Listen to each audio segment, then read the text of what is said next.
Badar adalah nama suatu tempat yang terletak antara Mekah dengan Madinah, di mana terdapat mata air. Dinamakan Perang Badar karena peperangan itu berlangsung di tempat itu, yaitu antara kaum muslimin dengan kaum musyrikin. Dalam ringkasan tafsir Ibnu Katsir jilid 2 disebutkan bahwa kaum muslimin berjumlah 310 dan kaum musyrikin berjumlah 1000 lebih. Peristiwa peperangan Badar itu terjadi pada tahun kedua Hijriah. Dalam Fiqhus Sirah karya Muhammad Al-Ghazali diceritakan bahwa tersiar berita di kota Madinah tentang adanya sebuah kafilah besar kaum musyrikin Quraisy berangkat meninggalkan Syam pulang ke Mekah. Kafilah itu membawa barang perniagaan yang sangat besar nilainya. 1000 ekor unta pemenuh muatan barang-barang berharga di bawah pimpinan Abu Sufyan bin Harb, diikuti oleh tokoh-tokoh Mekah lainnya yang jumlah keseluruhannya tidak lebih dari 30-40 orang. Ketika berita itu sampai kepada Rasulullah SAW, beliau lalu mengajak kaum muslimin menyambut kedatangan khalifah tersebut. Rasulullah berkata, "Inilah kafilah Quraisy yang membawa harta kekayaan mereka. Berangkatlah menghadang mereka, mudah-mudahan Allah akan menyerahkan harta benda mereka kepada kamu sekalian." Ajakan Rasulullah tersebut segera dipenuhi oleh sebagian kaum muslimin, dan ada sebagian lagi keberatan. Mereka yang keberatan dan enggan mengira Rasulullah tidak akan ikut menghadapi peperangan. Terhadap mereka yang enggan untuk ikut serta, Rasulullah sangat prihatin. Beliau memperingatkan, jika sekiranya kaum muslimin tidak mengambil kesempatan, niscaya harta kekayaan itu akan luput, dan penduduk Mekah pasti akan menyerbu Madinah. Oleh karena itu, beliau bertekad bersama kaum muslimin yang atas kemauan sendiri menghadap kaum musyrikin. Semula kaum muslimin yang ikut serta berangkat bersama Rasulullah mengira keberangkatan kali ini akan sama dengan tugas-tugas seperti sebelumnya. Sama sekali tidak terlintas di pikiran mereka bahwa ekspedisi kali ini akan mengalami suatu kejadian yang paling penting dalam sejarah Islam. Sementara itu, rombongan kaum musyrikin ketika telah dekat Hijaz dalam perjalanan pulang, mengerahkan beberapa orang mata-mata untuk memantau keadaan karena khawatir akan keselamatan rombongan. Sebab Abu Sufyan selaku pemimpin rombongan khalifah telah mendengar kabar bahwa Nabi Muhammad SAW telah mengerahkan sahabat-sahabatnya untuk mengganggu perjalanan mereka. Damdam bin Amr al-Ghifari segera berangkat ke Mekah. Sementara Rasulullah SAW telah berangkat bersama sahabat-sahabatnya dan telah sampai di suatu lembah bernama Zafran.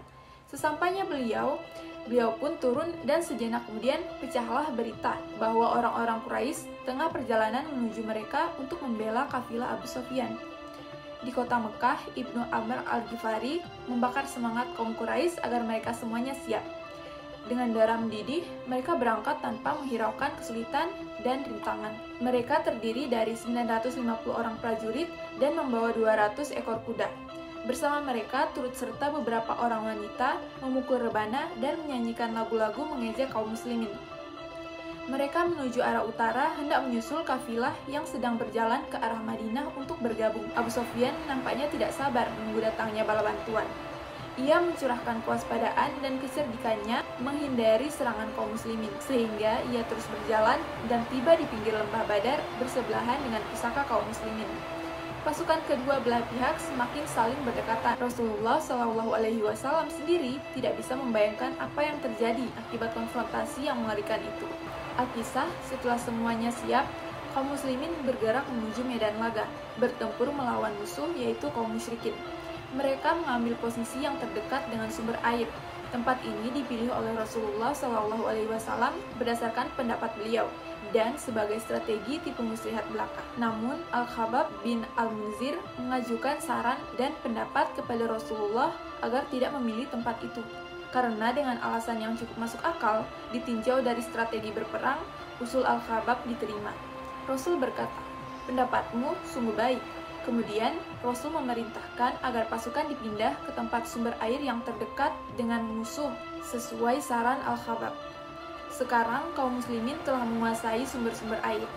Kaum musyrikin mulai serangannya. Pecahlah perang antara kedua pasukan. Para sahabat diantaranya Hamzah bin Abdul Muthalib, Abu Ubaidah bin Harits, dan Ali bin Thalib dapat dilumpuhkan lawan-lawan mereka dalam perang tanding 1 lawan 1. Namun, sahabat Abu Ubaidah ternyata gugur dalam perang syahid tersebut.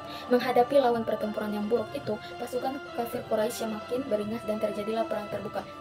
Rasulullah segera mengeluarkan komando agar supaya serangan kaum musyrikin dipatahkan. Beliau seru, musuh sedang mengepung kalian, cara berikan mereka dengan serangan panah dan jangan terus menyerang sebelum diizinkan. Pertempuran berlangsung semakin luas dan mendekati titik puncaknya.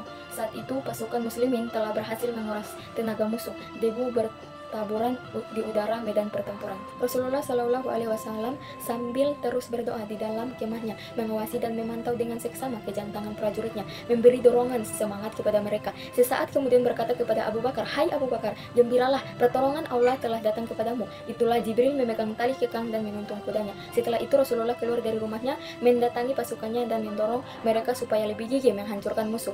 Beliau lalu berseru, "Demi Allah yang nyawa Muhammad berada di tangannya, setiap orang yang sekarang ini berperang melawan musuh, kemudian ia mati dalam keadaan tabah, mengharapkan keridhaan Allah dan dalam keadaan terus maju pada pantang mundur, pasti akan dimasukkan Allah ke dalam surga." Seruan demikian itu sungguh besar pengaruhnya bagi kaum umat muslim, sehingga mereka terus melaju menyerang musuh. Lebih-lebih ketika Rasulullah berseru langsung kepada pasukannya dengan ucapan, "Siaplah memasuki surga seluas langit dan bumi." Ketika melihat gembolang-gembolang pasukan musyrikin banyak bergelimpangan, Rasulullah dengan suara keras berseru, "Hancurlah wajah mereka." Peristiwa perang Badar terdapat dalam Al-Quran surah Al-Anfal ayat 1 sampai dengan ayat 19. Rencangan kandungan yang pertama ayat 1 sampai ayat 4 menjelaskan tentang cara pembagian ghanimah dan tentang sifat orang mukmin. Dari ayat 5 sampai ayat 8 berkenaan dengan keinginan sebagai kaum muslimin untuk pergi berperang pada perang Badar. Dari ayat 9 sampai ayat 14 berisi tentang pertolongan Allah kepada kaum muslimin. Ayat tersebut di atas ayat 9 sampai 14 terdapat penjelasan mengenai pertolongan Allah Subhanahu wa taala ketika perang Badar mulai berkecambuk. Diriwayatkan bahwa tak kala terjadi perang Badar, Nabi Shallallahu alaihi wasallam memandang kepada sahabat-sahabatnya yang berjumlah sekitar 310 orang, lalu beliau juga memandang kepada kaum musyrikin yang ternyata berjumlah sekitar 1000 orang. Lalu Nabi Shallallahu Alaihi Wasallam kemudian menghadapkan badan ke arah kiblat, merentangkan tangannya dan mulai menyeru Tuhannya keras-keras berdoa. Dan beliau pun terus berdoa. Rasulullah Shallallahu Alaihi Wasallam menyadari betapa lemahnya kondisi kaum muslimin dan betapa kecil jumlah mereka sebagaimana beliau saksikan. Maka dimohonnya Allah dan diserunya supaya memberikan dukungan moral yang lebih menjamin kemenangan ketimbang sededar kekuatan materi. Di saat itu siapapun yang menyaksikan doa yang dipanjatkan beliau ikut terharu dan hanyut dalam berdoa beliau, serta ikut memohon pertolongan kepada Allah seperti yang Nabi Shallallahu Alaihi Wasallam lakukan. Dan ternyata Allah memperkenakan doa kaum muslimin dengan mendatangkan bala bantuan 1000 malaikat yang datang berturut-turut. Kemenangan kaum muslimin pada perang Badar itu adalah karena semata-mata pertolongan dari Allah, bukan dari selainnya.